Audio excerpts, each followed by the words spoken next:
তো এই যে আলপনা কয়েকদিন আগে খুবই অসুস্থ হয়ে পড়েছে, কত হাসি খুশি দেখো, এইভাবে চলে যাবে বুঝতেই আর এনারা পারিনি দেখাশোনা কেউ। করছেন খুব ভালো। এখানে হসপিটালের পরিষেবা মোটামুটি আমার খুব পছন্দ হয়েছে।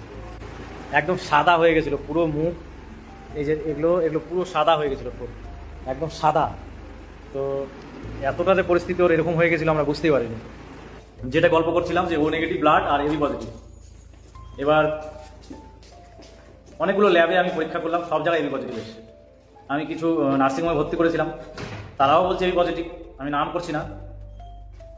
তারপর হসপিটালে গেলাম, সেখানেও বলছে এবি পজিটিভ। ওরা 2বার করে চেক করেছে। নার্সিংহোমে ভর্তি করেছে, ওখানে 3বার চেক করেছে, এবি পজিটিভ আসছে। আমি তো আরও অনেক ঘাবড়ে গেলাম যে আমি অনেক কিছু নিয়েছিলাম শিওর, কারণ এই কারণে আমি বলছিলাম যে আমার যদি আলপনার যদি এবি পজিটিভ, ওরা বলছে যে এবি পজিটিভ যাদের মানে রক্তের গ্রুপ আছে তারা নাকি ও নেগেটিভ নিতে পারে, মানে সব রক্তই নাকি তারা নিতে পারে। ভালো কথা, এটা আমার জানা নেই। আর গত 10 বছর আগে ওরকম চলতো, কিন্তু বর্তমানে 4-5 বছর আগে থেকে এরকম চলে না। যেটা যার গ্রুপ সেই গ্রুপের রক্তই তাকে দিতে হয়। গেল।